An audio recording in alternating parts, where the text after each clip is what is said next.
Hey guys, so I was about to read my, I had to do a presentation over the connection of exercise and whatever my choice was. It had to be about exercise. And I wrote this 2 years ago. I had to present it to my clinic. I went to a clinical rotation and I was there for 5 weeks. Don't get paid, clinical rotations. But you just go to work like you normally would and you shadow a PTA. Anyways, I had to write a presentation that had to last 30 minutes. So we'll probably go through half of it, but I just didn't feel like reading it twice. And I wanted to share it. So it may be a little dry for some people, or it may really connect with you. So we'll see. Okay. So my presentation was called Link Between Depression, Anxiety, Motivation, and Exercise by Lesa Marie Johnson. Okay. The difference between depression and feeling sad. This is a very big topic. My ex and I bumped heads, or still bump heads about this. We agree to disagree. Okay, so depression is more than just feeling sad. Everyone feels upset or unmotivated from time to time, but depression is more serious. If symptoms persist for at least 2 weeks, it is considered a depressive episode. Depression is a self-perpetuating disorder that tends to reoccur. Recovery is a journey, not a destination, meaning it never goes away. It's a struggle you deal with every day. Oh no, don't restart. Okay, I've had this computer for 10 years. It's still going strong, it's just slow. Okay. Science has yet to find a cure for mental disorders such as depression.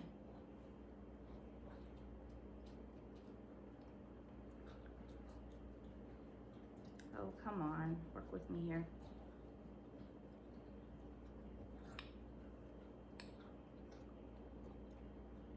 Okay. So depression, no one cure. There's no cure, no one cause. So depression is not caused by one thing. Okay, so it depends on the unique combinations of an individual's genetic makeup and environmental conditions. The brain's physical structure or chemistry, that's usually what's wrong with me. It's a chemical imbalance within your brain, and that's what causes you to feel certain ways, or be bipolar or whatever. It is a disease that nobody really recognizes because nobody can explain it. It's a subjective. It's something I say. You have to believe me.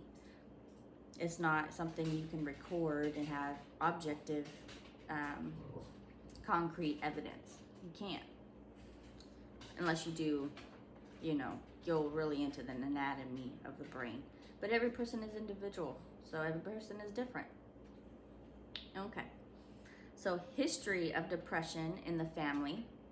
I have that. My dad suffers from depression. History of other disorders, anxiety and post-traumatic stress disorder, which I was diagnosed with. Jay! That's enough.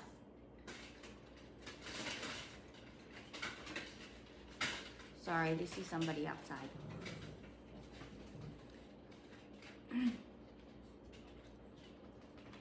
Come on, go away. So, anxiety, I was diagnosed when I was 28. I'm 34 now. So when I was 28, and post-traumatic stress disorder. I was diagnosed when I was 26. I would have panics if guys were staring at me, since I've had bad experience with males, and I attract a lot of attention even though I don't want it.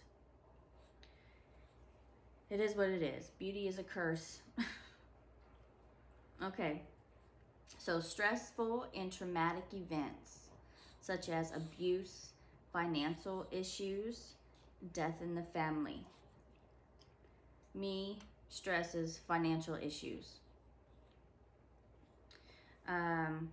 Hormone changes, menstrual cycles, and pregnancy. Did you know that males actually have menstrual cycles too?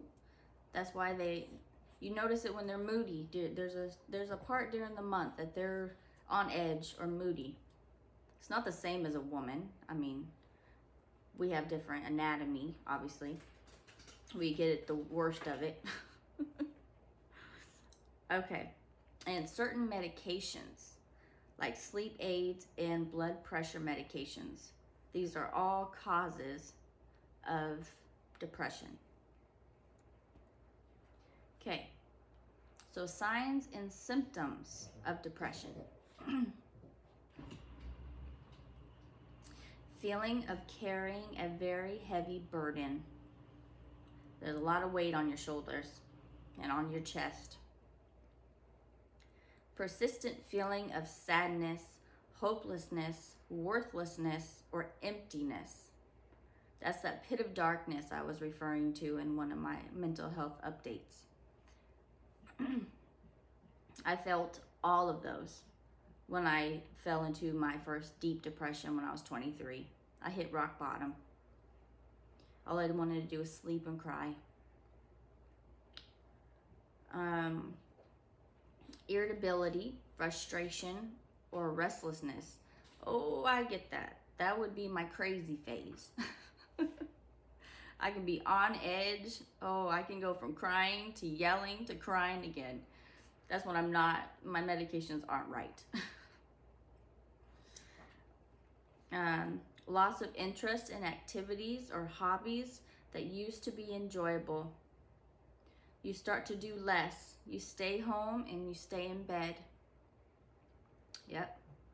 When I went through my depression, when I was 23, that whole year, I didn't listen to music. And if you've been watching my videos, and then I got dinged for listening to music. So that usually the first thing I do when I wake up in the morning is turn music on. And I didn't do that. I didn't watch TV. I didn't listen to music. I forgot who I was or what I enjoyed. Okay, so difficulty sleeping or sleep disturbances or sleeping too much. I slept too much. If you see my very first video, I talked about how I slept my life away. I'm not kidding. Fatigue and lack of energy. Yep, you just feel drained. Your emotions take a lot out of you. Difficulty thinking, remembering, concentrating, and making decisions. Bipolars are very impulsive, which means they make decisions without thinking of the consequences. So I have to be aware of that that's a natural tendency for me. And I did that a lot during my journey, which I eventually will tell you guys. I just am not there yet. Okay.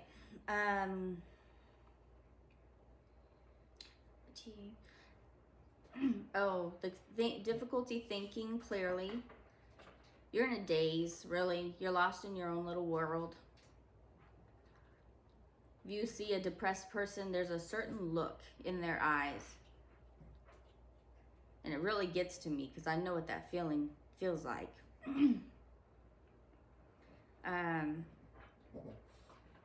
Remembering and concentrating, same thing.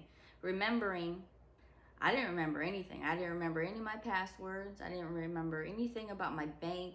I didn't remember I didn't remember anything. And my stepmom, my stepmom was like, I irritated my parents during this time, but we stuck through it. My dad and my stepmom. But my stepmom one time was like, do you remember anything? Like, no, I don't. It was like, I become a pothead, and then everything was erased.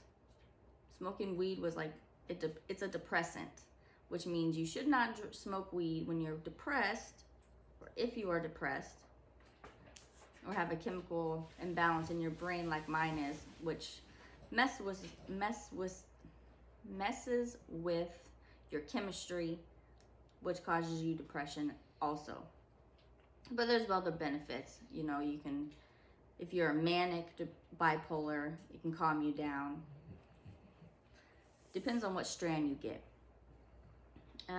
Okay, so signs and symptoms of depression continued. Appetite or weight change. Yep. Appetite, I discussed in one of my videos that I had no motivation to feed myself. I just lay in bed, because that's all I wanted to do was sleep and cry. So I would just lay in bed, and my stomach would growl and growl and growl until it would eventually stop. And I lost 30 pounds. So, recurrent thoughts of death or suicide. I considered suicide. I did. So waking up was like waking up to a nightmare. I never would do it. But there was one time I was in a hurry to get back home, and I was going down a dirt road, and I was going way too fast, and I started fishtailing it because I caught the strip of sand that was on the side, and I flipped it. Totally totaled the truck. The windows were open. I didn't have a seatbelt on. I always wear a seatbelt, but I didn't have it on this time. And I remember floating in that cab, and all I had was some bruises and a few cuts. That's it. I could have flew out the window, but I didn't. An angel was watching out for me. But during that time, I wanted to commit suicide. So that would have been the perfect way to go.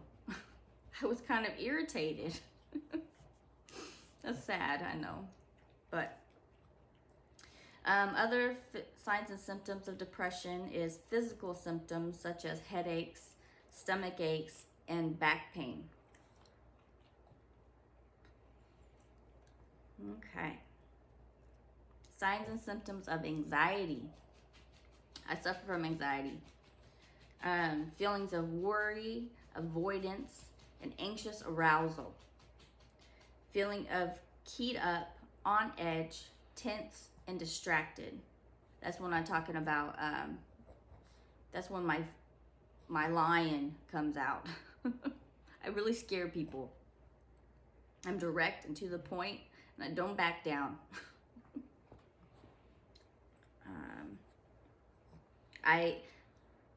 What you doing, Kovu? I avoid sensations they fear, okay? They avoid sensations that they fear, okay? So,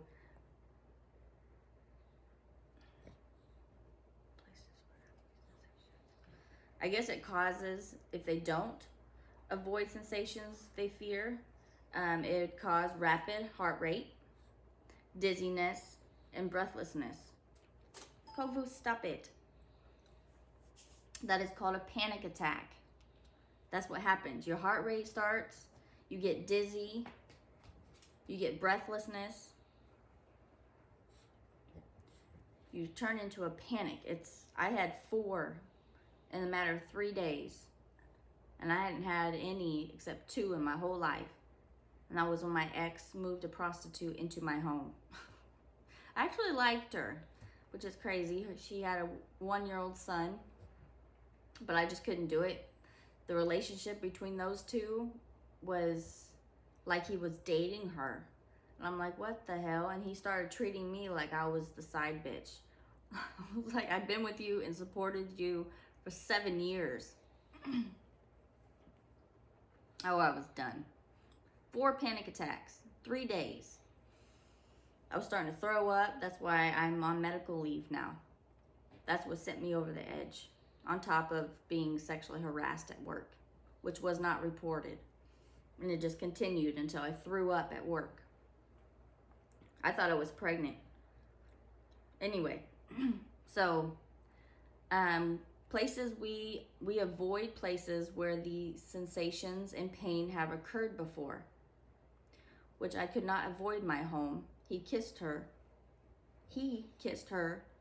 in my kitchen, and he was laying in the bed with her.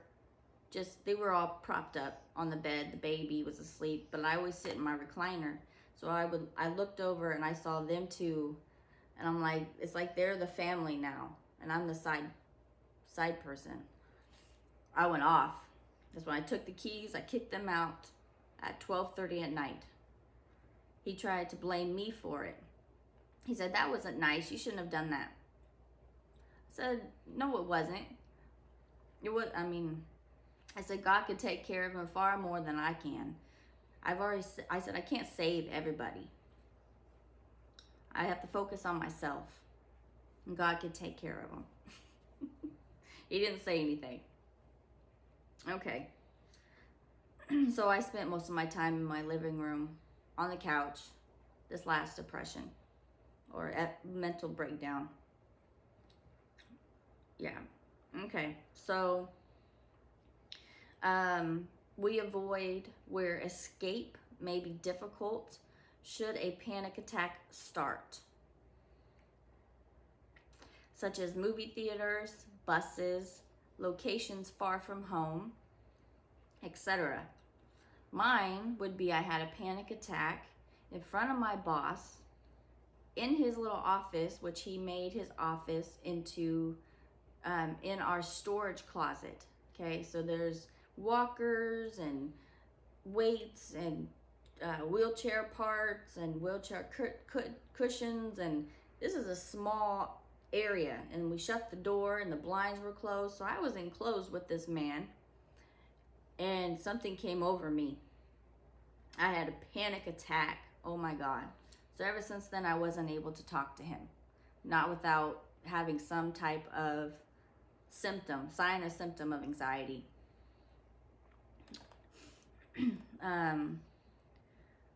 We also try to avoid drinking coffee or watching scary movies. Well, I don't drink coffee, and I can't stand scary movies. Worried about the sensations these events produce. Yep. We don't want to provoke a response from our central nervous system. That's our fight or flight part of our brain. It's located in the brain stem.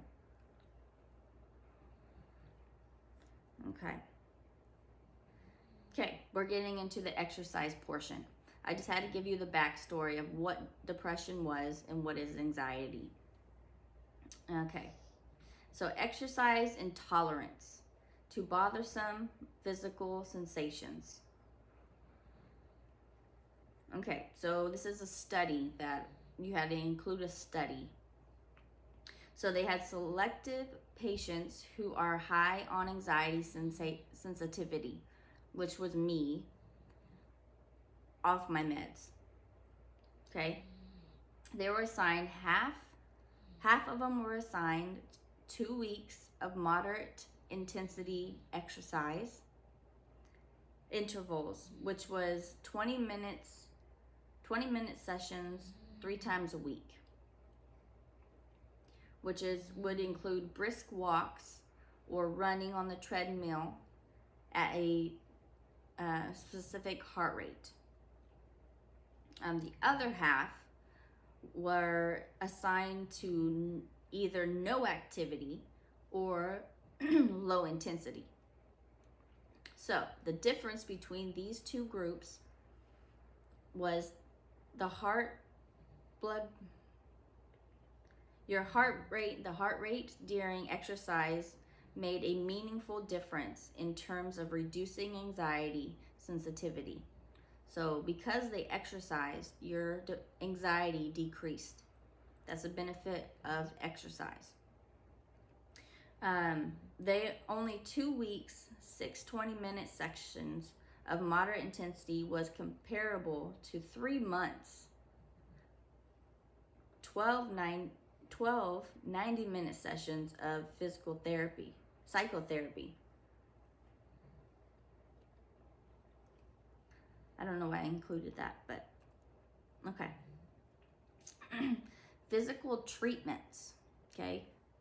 This is where people should listen. Treatments. There's no cure, but there's a treatment, okay? We have to treat the avoidance, which is what I put in one of my posts. You have to step outside of your comfort zone. You have to. So you, in order to, a way to do this, a way to treat avoidance is to return patients to functional activity. Functional activity is considered vacuuming, loading, unloading the dishes, doing the laundry. Those are functional activities. You want to give them a chance to learn that situations are safe and more rewarding than expected. Okay, you need to give them a positive feedback from this. Like if you cleaned your house, okay, which I haven't done, it's part of my depression. I'm very ashamed of it. So don't come to my house, okay? I'm so sorry. I'm not a cleaner. I'm just not. I did cleaning for 4 years in high school. I think I'm kind of burnt out on cleaning. I'd rather do videos. At least I'm entertaining myself, right? Okay.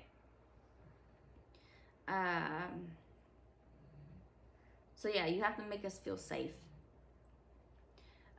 Physical therapy, which I'm a physical therapist assistant. That's why I had to do this. It helps improve mobility, so your joints, that way you can move, okay? Reduce pain. Yes, increasing your muscle mass will help you reduce pain, okay? And increase low mood. So if you're feeling low, it will increase your mood. Introducing helpful activities.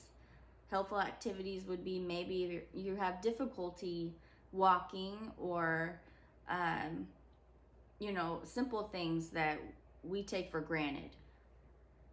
And then you can do muscle relaxation techniques such as meditation, stretches. Stretching really, really, really helps with anxiety. Okay, so learning to persist with exercise despite urges to avoid it will help undo the cycle that maintain both anxiety and depression. Okay, what that means is you got to make yourself do it. Okay, that's what I was referring back into one of my videos I did. It's behavioral therapy. You have to persist, be self-disciplined to exercise despite your urge to avoid it. Okay, it's a mental thing. We have to develop this, okay? So maintaining a routine is harder when you're exercise at the too high of intensity. That's what I was talking about in my very first video I made during therapeutic exercise with Lesa. Was that I would try to keep up with Pilates, on the TV, because I like Pilates, or I used to. I used to be very good at it. But it was too high intensity for me. So I would just stop, That's not a good thing. I need to go down and probably started with no weights or, not very hard, which is what I'm starting to do with my videos. Very, very, very easy, low intensity. We have a failing to accept the decline that comes with age. and inactivity causes negative feelings to arise. Yep. Like, my body's getting older. Like I said, I used to be able to do this. So that feeling is very negative. Okay. Exercise for stress and anxiety. Studies show that it is effective at reducing fatigue, improving alertness and concentration, and enhancing overall cognitive function. Cognitive function is your brain. Okay. So you won't feel during exercise in reflection to stress and anxiety. You won't feel fatigue or as fatigued. You improve your alertness, as in your concentration, remembering, and enhancing overall cognitive function. So your brain. All has to do with your brain. Okay. Exercise and other physical activity produces endorphins, which is a hormone. All your hormones is within your brain. Okay, that's how it works. Chemicals in the brain that act as natural painkillers. Did you know that? There's chemicals in the brain that you can activate with exercise that will help with pain management. Also improve the ability to sleep, which in turn reduces stress. A lot of us are just day to day, you got to do this, that, your title is your mom, you're a nurse, you're a whatever. You got to find who you are. You need to find meditation time. You got to find time to sleep, time for yourself. Sleep is very, very, very important. Okay. And we neglect that part. Okay. Scientists have found that regular participation in aerobic activity decreases overall levels of tension, because you take the tension out when you do exercises, elevates and stabilizes your mood, big key, improves self-esteem, very true. Like, I gained a lot of weight when I went back to physical therapy assistant school. I was a CNA, so I was always on my feet. I had a nice little figure. I went to school, I sat all the time. My environment changed.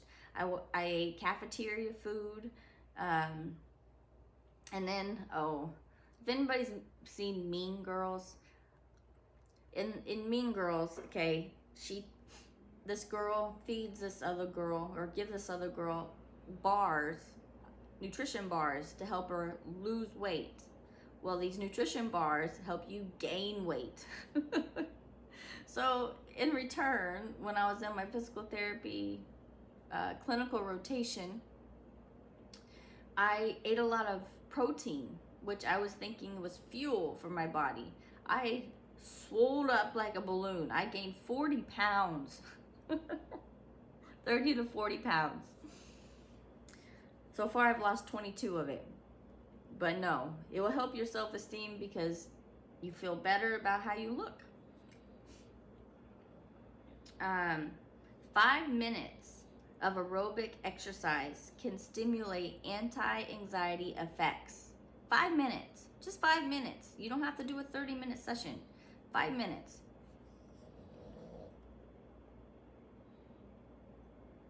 Okay, this has been 30 minutes. I think I'm gonna stop right here.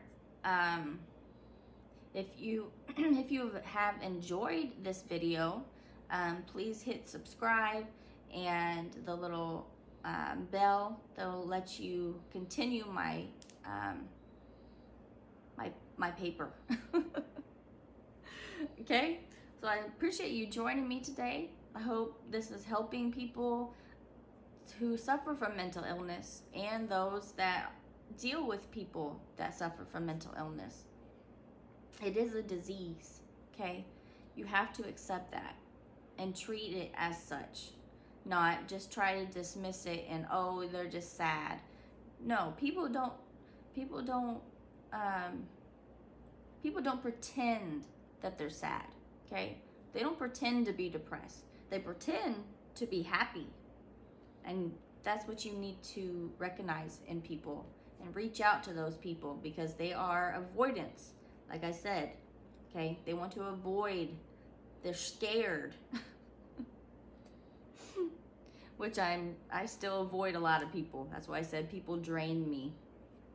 I'm very in tune with other people's emotions. If you have a positive vibe, I'm just fine. If you have a negative vibe, you take all my positive energy and it just drains me, which is not okay with me. Anyway, I'll stop. I guess I could just keep talking. I'll see you guys later. You can watch the rest of it in my following video.